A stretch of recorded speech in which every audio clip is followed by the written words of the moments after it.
Hello दोस्तों, नमस्कार। आप सभी का स्वागत है आपके अपने यूट्यूब चैनल एक्सेस एकेडमी पर। दोस्तों, राजनीति विज्ञान या नागरिक शास्त्र के अध्यायवार प्रैक्टिस सेट नंबर 19 में हम आप सभी लोगों के लिए लेकर के आए हैं प्रेस की भूमिका और लोकमत से संबंधित सभी महत्वपूर्ण प्रश्नों को, जो आप सभी की आगामी परीक्षाओं जैसे TGT, PGT, LT grade, GIC प्रवक्ता, government degree college, assistant professor, Kendriya Vidyalaya Sangathan और डी ट्रिपल एस बी तथा नेट जेआरएफ परीक्षाओं की दृष्टि से बहुत ही उपयोगी हैं।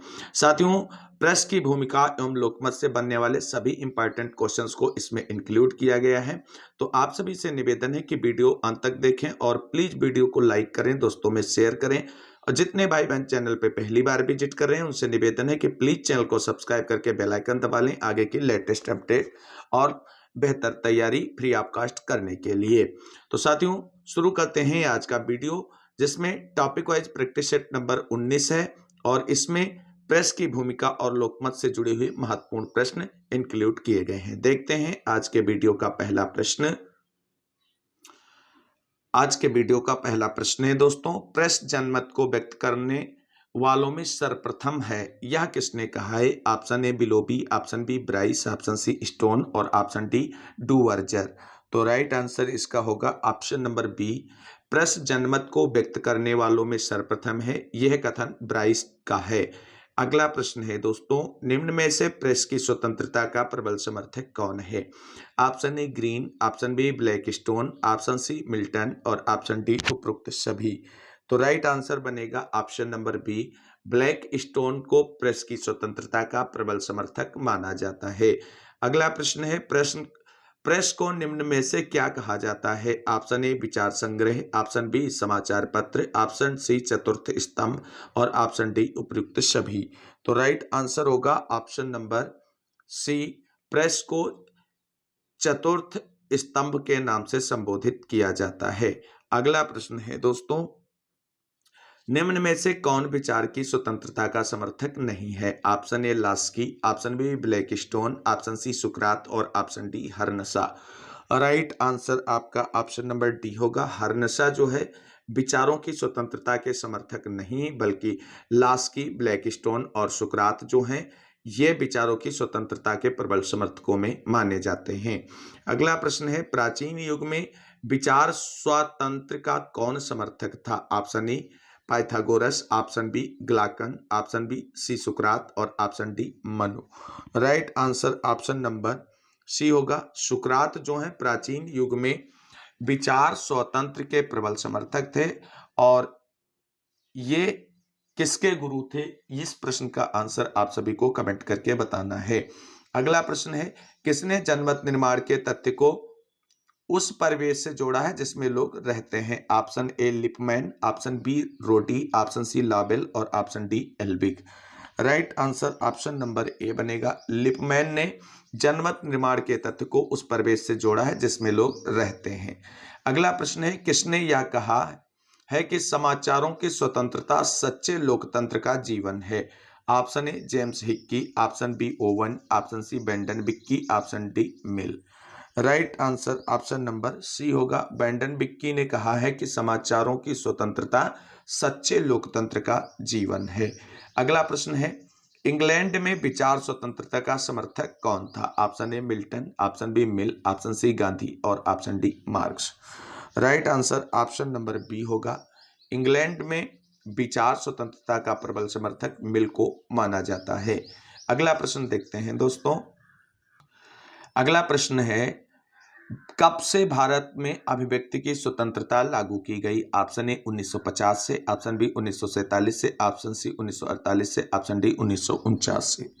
राइट आंसर होगा ऑप्शन नंबर ए 1950 से भारत में अभिव्यक्ति की स्वतंत्रता लागू की गई। अगला प्रश्न है, विश्व में सर्वप्रथम किस लोकतांत्रिक देश में वाक स्वातंत्र्य का श्री गणेश हुआ? Option A Bharat, option B दक्षिण अफ्रीका, ऑप्शन सी ब्रिटेन और ऑप्शन डी रूस।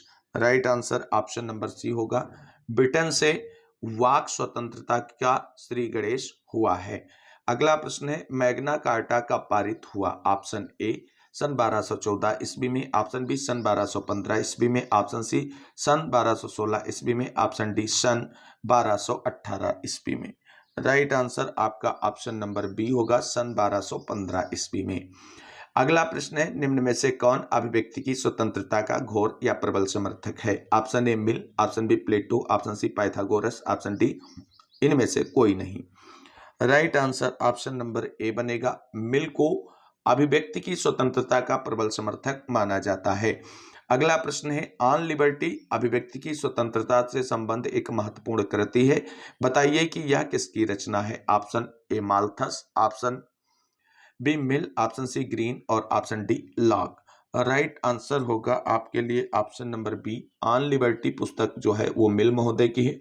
लॉक महोदय की प्रसिद्ध पुस्तकों के नाम आप सभी लोग कमेंट करें, क्योंकि ऐसा करने से आप सभी लोग जो चीजें याद करते हैं उनके रिवाइज करने में बहुत मदद मिलती है और आप उन चीजों को और उन तथ्यों को कभी नहीं भूलेंगे जो आप बार बार कमेंट करेंगे। अगला प्रश्न है दोस्तों, संविधान के किस अनुच्छेद में समाचार पत्रों को सेंसरशिप से बचाने का प्रावधान है? ऑप्शन ए अनुच्छेद 360, ऑप्शन बी अनुच्छेद 361 ए, ऑप्शन सी अनुच्छेद 362, ऑप्शन डी अनुच्छेद 363। तो राइट आंसर होगा ऑप्शन नंबर बी, अनुच्छेद 361 ए। अगला प्रश्न है दोस्तों, संविधान के किस अनुच्छेद में वाक स्वतंत्रता का प्रावधान है? ऑप्शन ए अनुच्छेद 18 आई, ऑप्शन बी अनुच्छेद 19 आई का, ऑप्शन सी अनुच्छेद 20 और ऑप्शन डी अनुच्छेद 32। Right answer option number B होगा, अनुच्छेद 19 आई का में। अगला प्रश्न है, समान नागरिक संहिता से संबद्ध अनुच्छेद कौन सा है? और ऑप्शन देख लेते हैं इसके। ऑप्शन ए है अनुच्छेद 44, ऑप्शन बी अनुच्छेद 42, ऑप्शन सी अनुच्छेद 41 और ऑप्शन डी अनुच्छेद 40। तो साथियों, समान नागरिक संहिता से संबंधित अनुच्छेद जो है वो आपका ऑप्शन नंबर ए होगा, अनुच्छेद 44। ध्यान रखना है, समान मतलब बराबर, तो इसमें दोनों अंक समान है, इसलिए राइट आंसर इस तरीके से आप इसको याद कर सकते हैं। अगला प्रश्न है, बलात्कारी संविधि किस एक्ट को कहा गया है? Option A Rowlatt act, option B vernacular press act, option C उपयुक्त दोनों और ऑप्शन डी इनमें से कोई नहीं। राइट आंसर होगा option number B, vernacular press act को बलात्कारी संविधि एक्ट के नाम से भी जाना जाता है। ये बात आप सभी लोगों को ध्यान रखना है। अगला प्रश्न है, केसरी का संपादक कौन था? Option A Tilak, option B Surendra Nath Banerjee, option C Raja Rammohan Roy, option D Gandhi ji. Right answer आपका ऑप्शन नंबर ए होगा। बाल गंगाधर तिलक के जो थे वो केसरी के संपादक थे। केसरी किस भाषा में प्रकाशित होता था ये आप सभी को बताना है, और इनके एक अलग दूसरे पत्र का नाम भी आप सभी को कमेंट करना है, और वो किस भाषा में प्रकाशित होता था उसका भी नाम कमेंट करके जरूर बताना है। अगला प्रश्न है, वर्नाक्यूलर प्रेस एक्ट कब पारित किया गया? ऑप्शन ए सन 1887, ऑप्शन बी सन 1877, ऑप्शन बी सन 1877। माफी चाहते हैं, एक बार पुनः इस प्रश्न को रिपीट करेंगे आप सभी के लिए। वर्नाक्यूलर प्रेस एक्ट कब पारित किया गया? ऑप्शन ए सन 1877 में, ऑप्शन बी सन 1878 में, ऑप्शन सी 1879 में, ऑप्शन डी 1902 ईस्वी में। Right answer option number B होगा, वर्नाक्यूलर प्रेस एक्ट 1878 ईस्वी में पारित किया गया था। अगला प्रश्न है, वर्नाक्यूलर एक्ट किस पत्र के खिलाफ दमनात्मक कार्रवाई था? Option A Kesari, option B Abhyudaya, option C Amrit Bazar Patrika, option D Maratha.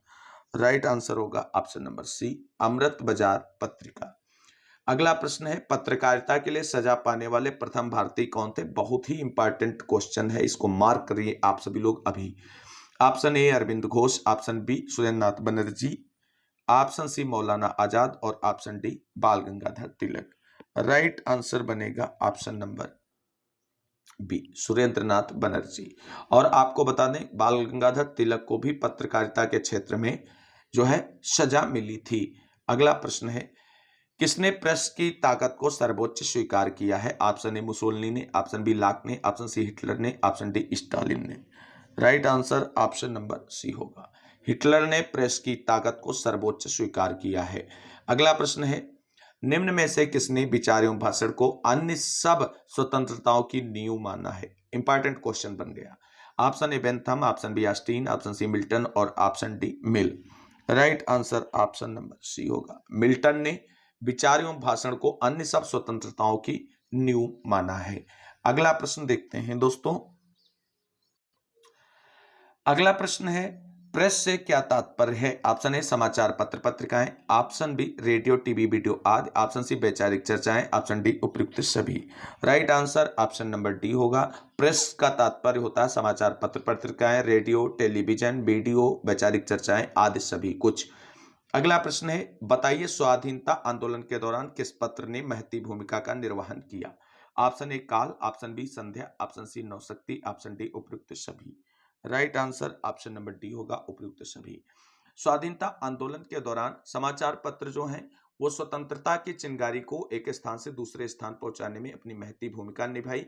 लोगों में स्वतंत्रता के प्रति जागरण और जागृति की भावना का उत्पन्न किया और जिससे संपूर्ण देश में स्वतंत्रता के प्रति लोगों में उत्साह देखने को मिला और अंततः हम सभी स्वतंत्र हुए।